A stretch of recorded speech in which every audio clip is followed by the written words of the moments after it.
Hey guys, welcome. Bob Vieira here, owner of Universal Short Sales, the country's fastest growing short sale processing company. Hopping on very quick with this video, there's brand new report out by CoreLogic. For anyone who doesn't know who CoreLogic is, they're a very large real estate data solutions company.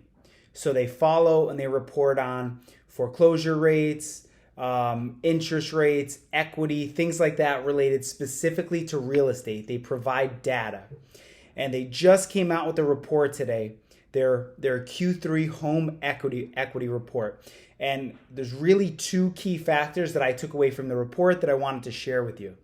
Factor number one is that overall, because of the absolute insanity of the market these past couple of years, people actually gained equity overall. So that's very important to understand as factor number one, because we hear a lot of noise out there in the news, in the media, on social media, YouTube, people going absolutely crazy saying the sky is falling, the market's crashing, everybody duck for cover. It's insane. A lot of that stuff is clickbait. I'll say it very bluntly. Now, that's the first factor to understand. So again, overall, we're gaining equity because of the absolute insanity of the market. Now, factor number two is where it gets a little gloomy.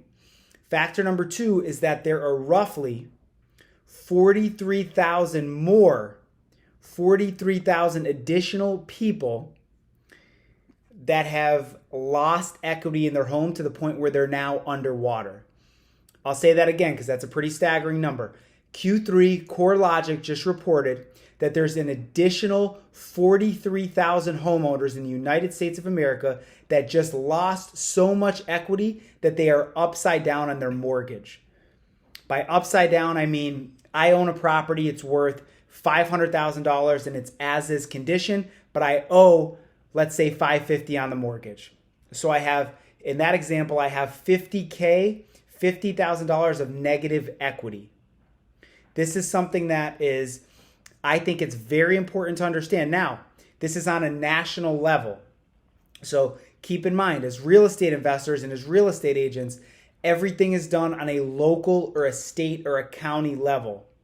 So pay attention to the national stuff, but at the end of the day, you want to hyper focus on your local market that you live in or that you're investing in or that you sell real estate in if you're an agent.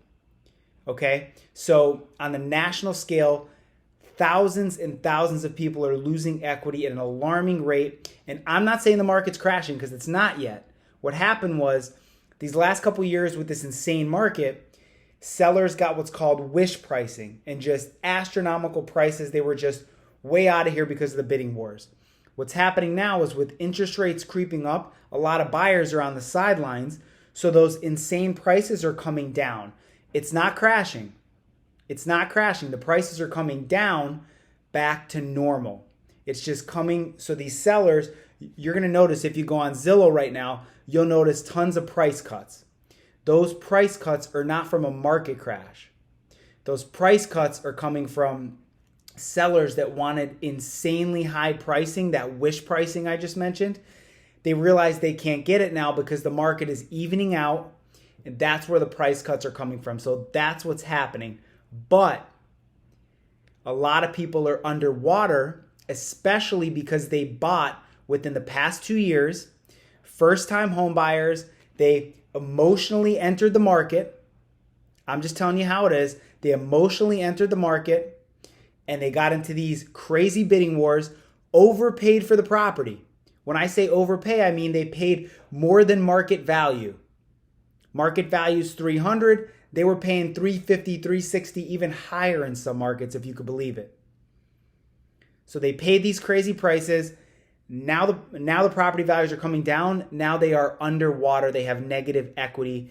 And in my opinion, that 43,000 new additional people that are underwater on their mortgage that CoreLogic just reported, those are a lot of those people in that report. I'd be willing to bet money that most of those 43,000 people are people that just recently purchased their property within the last couple of years because they overpaid.